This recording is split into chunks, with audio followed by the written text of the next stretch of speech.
भगवान की भक्तवत्सलता। बूंदी नगर में रामदास जी नाम के एक बनिया थे।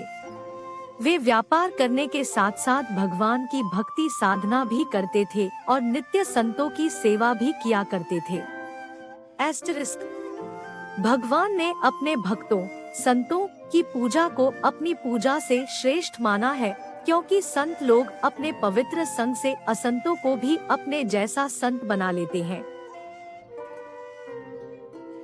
भगवान की इसी बात को मानकर भक्तों ने संतों की सेवा को भगवान की सेवा से बढ़कर माना है। प्रथम भक्ति संतन कर संगा। रामदास जी सारा दिन नमक मिर्च गुड़ आदि की गठरी अपनी पीठ पर बांधकर गांव में फेरी लगाकर सामान बेचते थे, जिससे उन्हें कुछ पैसे और अनाज मिल जाता था। एक दिन फेरी में कुछ सामान बेचने के बाद गठरी सिर पर रखकर घर की ओर चले। गठरी का वजन अधिक था, पर वह उसे जैसे तैसे ढो रहे थे। भगवान श्री राम एक किसान का रूप धारण कर आए और बोल, भगत जी, आपका दुख मुझसे देखा नहीं जा रहा है। मुझे भार वहन करने का अभ्यास है, मुझे भी बूंदी जाना है, मैं आपकी गठरी घर पहुंचा दूंगा। ऐसा कहकर भगवान ने अपने भक्त के सिर का भार अपने ऊपर ले लिया और तेजी से आगे बढ़कर आंखों से ओझल हो गए।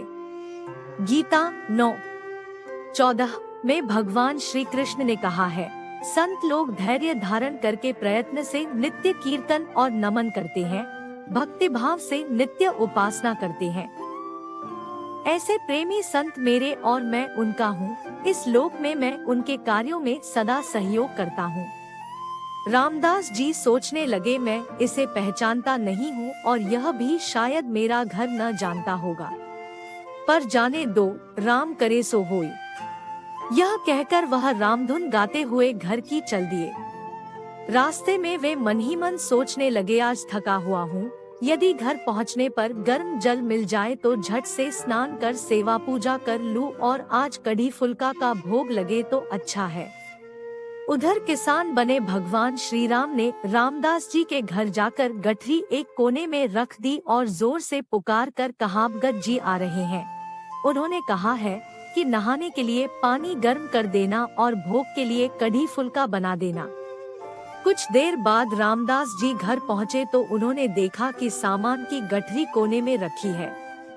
उनकी पत्नी ने कहा, पानी गर्म कर दिया है, झट से स्नान कर लो। भोग के लिए गर्म गर्म कढ़ी और फुलके भी तैयार है। रामदास जी ने आश्चर्यचकित होकर पूछा, तुमने मेरे मन की बात कैसे जान ली? पत्नी बोली, मुझे क्या पता तुम्हारे मन की बात, उस गठरी लाने वाले ने कहा था। रामदास जी समझ गए कि आज राम जी ने भक्तवत्सलतावश बड़ा कष्ट सहा। उनकी आंखों से प्रेमाश्रु झरने लगे और वे अपने इष्ट के ध्यान में बैठ गए। ध्यान में प्रभु श्री राम ने प्रकट होकर प्रसन्न होते हुए कहा, तुम नित्य संत सेवा के लिए इतना परिश्रम करते हो, मैंने तुम्हारी थोड़ी सी सहायता कर दी तो क्या हुआ। गीता 8:14 में भगवान श्री कृष्ण ने कहा है, अनन्य चेता सत्तन यो मां स्मर्ति नित्यश तस्याहं सुलभ पार्थ नित्ययुक्तस्य योगिन। अर्थात मेरा ही ध्यान मन में रखकर प्रतिदिन जो मुझे भजता है, उस योगी संत को सहज में मेरा दर्शन हो जाता है।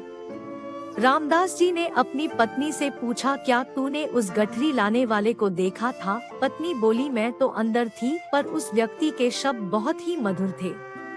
रामदास जी ने पत्नी को बताया कि वे साक्षात श्री राम ही थे। तभी उन्होंने मेरे मन की बात जान ली।